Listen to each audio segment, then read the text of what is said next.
Welcome back, and if you're new, welcome. Thanks so much for stopping by. I really appreciate you. So it's Sunday, which means it is time to wrap up the week. So for this week, I read seven books, but I've already talked about one of those, which was this one. I'll link it down below if you haven't seen that one.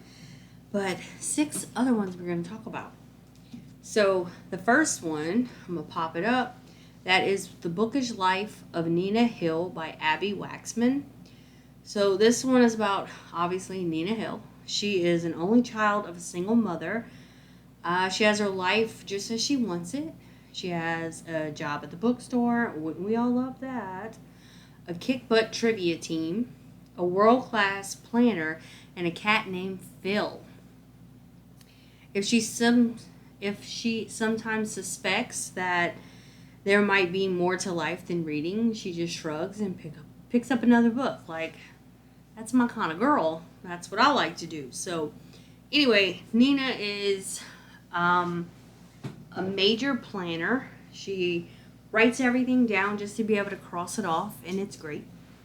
But then some things in her life start to change, and we get to be there when she experiences the different changes and how she deals with it. So she never knew who her father was. But then she finds out of blue one day, one day that he has passed on. And she has now found out that they actually live very close to one another. So, it would have been really easy for her to meet him. But being that he's dead and gone, well, she can't do that now. But she is left behind. He left behind a lot of children and grandchildren and all that stuff. So she has siblings and nieces and nephews and cousins and you name it. And all these people want to meet her. They're excited. And she's freaking out because, oh my God, I have to talk to strangers that I don't know. And that's just not what she does. She's definitely not super outgoing to just meet random people. She has her group of friends, and that's about it. And I feel her. I'm the same way. I have a group of people that I deal with, not deal with, but associate with or whatever. And whenever something new comes up, it's a whole stressful thing. I felt her on some of that stuff. But we get to watch her meet these people and try to learn about who her dad was. And then there's also a love interest that gets thrown in there, and we get to see how she acts towards that, how bad it freaks her out. Overall, absolutely loved it. I related so much to Nina, sometimes more than I wished that I wouldn't, but I did. So yeah, absolutely love that one. And then the next one I read was Light Lark by Alex Astor. I know that tons of controversy over the author and the book and all that. I just put that to the side because I'm not worried about all of that. I'm just worried about a good book. So this is a YA fantasy, I guess. So this one is about Ilsa. That's how the audiobook said it. She is a wildling, and she's a leader of the wildlings.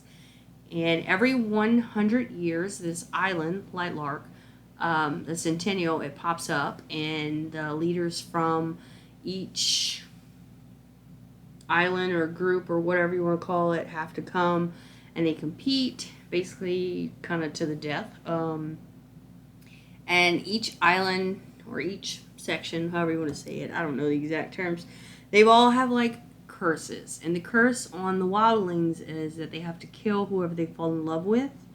And by her going to the Centennial and competing, she has the chance to break this curse for her entire people. And once she's there and kind of figures out what she has to do, there's a lot riding on this for her. She has to lie, cheat, manipulate, the whole 9 yards. And it was I enjoyed the book. I really did. And if this does get turned into a movie like it says it is, I'm not 100% on that. This can be a very beautiful movie because some of the world as it was building and different things sounded like it would be very pretty. But there's a lot of lies and deceit and everything, and you have to pick out the bad apple. And boy, was that apple bad. I was kind of shocked that it was when the reveal came and stuff just started happening. I was like, oh wow, okay. So it kind of kept you on the edge. Well, me personally kept me on the edge of my seat. Like I wanted to know what would happen next, who done it, like who she had to partner up with, and make sure like this one doesn't find out.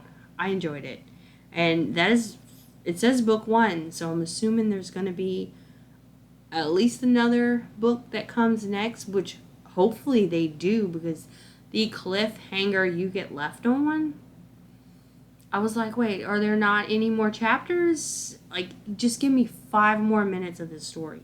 That's all I needed. It was 5 more minutes just to figure out the cliffhanger, and I'd have been happy. But no, now we have to wait. We have to wait. But overall, I liked it. And I hope they have another one so I can see what is revealed. So, meh. Alright, the next one I read was Lock Every Door by Riley Sager. This one is about Jules. Jules is down on her luck. She just got dumped or broken up with her boyfriend. He cheated or whatever, and she's currently couch surfing at her best friend's house, and this opportunity has come up to the it's one of Manhattan's most high profile buildings. There's an opportunity for her to go an apartment sit, and she needs the money, and she needs to figure out, because she also lost her job, so she has to get a new one of those. But once she moves into the Bartholomew, this building, and there's so many rules that she has to follow as just like a house sitter, apartment sitter. No overnight guest. No guest at all, no visitors. You have to spend the night every night at this place. You can't bother other people that live there. It's a whole bunch of rules, and some of them are just kind of sketchy to me.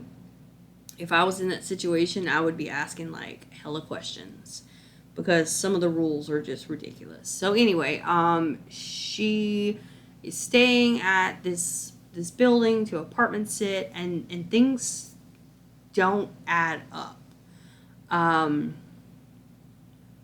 She meets a few other apartment sitters that are there at the time, and then people are going missing, and this was another one of those reveals that when it happened, holy shit.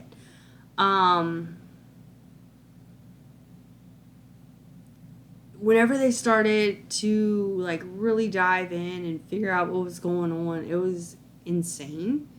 The things that were happening. And see, Jules, she has had a sibling that went missing years prior, and she learned a lot from like the police or whatever to like kind of know what the situation is, the questions that you need to ask, etc. Because they tried to get her sister back, they tried to find her or whatever.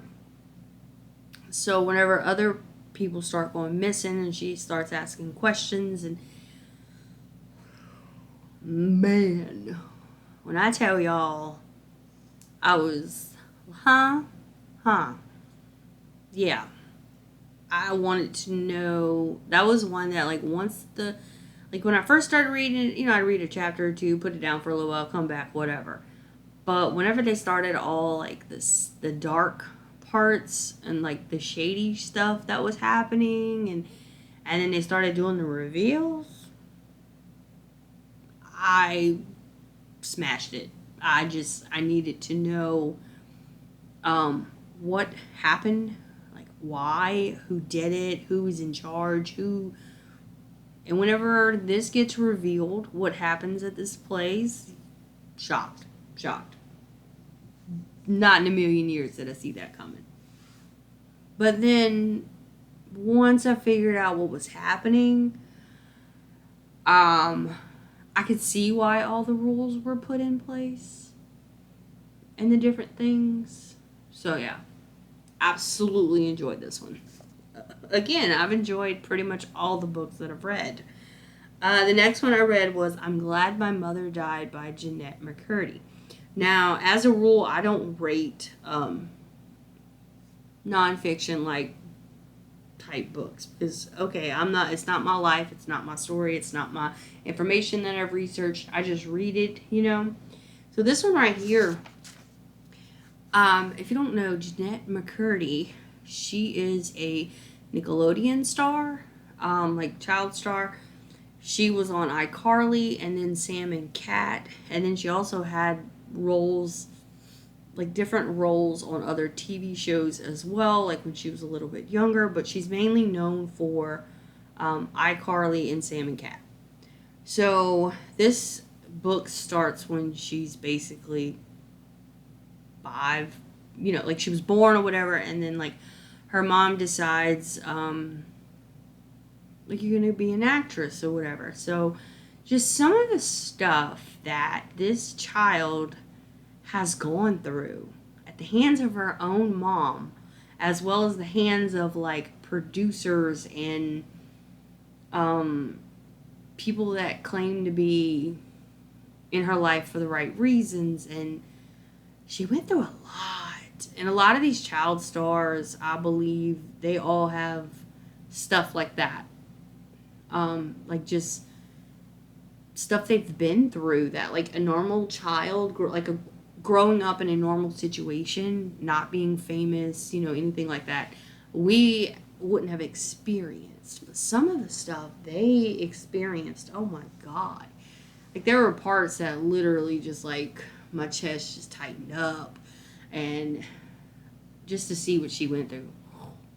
Yes, definitely worth a read if you are a fan of hers or just want to kind of get like a storyline basically of like how some mothers are with their children that are put into the spotlight. Like how not all mothers are this way. I'm not saying that by any means. But some of them are a little bit loony when it comes to basically chasing the clout of their child. So yeah, they had some heavy subjects, but overall I enjoyed just kind of like seeing her bring it out to the public, and just finally I get like maybe that was her form of therapy. Like let me just get my story out there because it's going to make me feel better. Or maybe it's, hey, don't do this to your children type thing. This is what I went through. Like, you don't want to put them through that. So, yeah. All right. So, the last two that I read, so we have Killers of a Certain Age by Deanna Raybourn. This one made me giggle a lot because this is about 4 older women who, we have Billy, Mary Alice, Helen, and Natalie. They are assassins. They worked for the museum is what they call themselves, like the organization or whatever. So it's time for them to retire, and they are basically sent out on this voyage, like a cruise, to just enjoy retirement. So we thought. Anyway, they are actually, a hitman has been sent after them, and they they have to try to get away. So this is their, like in here we see how an assassin's mind works. Not necessarily a true assassin. This is just like what this author wrote. Like you normally are the one chasing, you're the cat chasing the mouse. Now you have become the mouse. What do? These 4 women, they did that thing. I laughed so much. Some of these, they had some one-liners in there, and just some of the missions that they talked about, and just storylines, and like, it was just great. It really was. It was just four friends that are just happen to be old, and they all had this weird line of work, and like, where are they now, you know? So yeah, absolutely loved it. Maybe in my next life I'll be an assassin. Not. I don't have time for all that. So anyway, the last book, I actually just finished it before I came to record, and that would be As Old as Time by Liz Braswell, and this is a twisted tale, and the tale originally obviously is Beauty and the Beast, but this one is What If Belle's Mother Cursed the Beast. Now, I absolutely love Beauty and the Beast. Pretty much any rendition that I've read of it. I have like two more like retellings that I have on my shelf that I want to read. But this one right here, it was a little different. You didn't get the same, like, you got kind of the same storyline, but not 100%. This one right here was, what is the name? Okay, so in this one, Belle touches the Beast's rose, like touches the petals, and while she's doing that, intriguing images flood her mind. Images of the mother she believes she would never see again. Stranger still, she sees that her mother is none other than the beautiful enchantress who cursed the Beast, his castle, and all its inhabitants. Shocked and confused, Belle and the Beast must work together to unravel a dark mystery about their families that is 21 years in the making. So, the Beast in this situation, kind of like in all the situations, the hag comes and tries to get a room or to stay or whatever, and he's turns her down. So we have that, and that's whenever she's like basically saying you're a meanie and I'm gonna curse you and you're a beast and all this other stuff. This one, I don't know, like, he was a child at the time, so it was a little different. It wasn't like he was a grown-up, but they also had like all your favorite characters in this book that you would remember from the original Beauty and the Beast, plus some others, and we kind of get to see their before stories, because like when you first start reading it, you go back and forth, like what it was whenever Maurice and Belle's mother were younger, before they kind of got together, and then what is currently going on right now with Belle and the Beast, and how they are going after solving the problem of what's happening at his castle. So we still get the same storyline of Maurice goes off to the fair, and then he winds up at the Beast's castle, and he gets locked up, and then Belle comes in the whole 9 yards. So we still get the major plot points that we normally would get in Beauty and the Beast. But this goes a little bit deeper as to, in my opinion, like, this is just me, finding out kind of like why she cursed him, what the ruling was like around the time, what the citizens went through, and just, I don't know. I don't know how to explain it fully. I just absolutely, like, I enjoyed it. Anything Disney retelling I enjoy for the most part. And this was just another one I did enjoy. And it was an interesting point of view to know that your mother is the reason that this man looks like a beast, smells like a beast. And you don't even know your mother. You don't remember her. You don't remember anything about her. And then, like, you have to try to help him because you feel like Belle feels that she kind of encourage the curse to go faster by touching those flowers. Like, things started happening very quickly. So yeah, we get to see them try to piece together the puzzle, figure out why, how, when, all that stuff. So yeah, I enjoyed it. I enjoyed all the books. So anyway, guys, that is all the books that I read this week. I hope you enjoyed. Have you read any of those? What are your thoughts on those? And I will see you all next time. Bye, guys.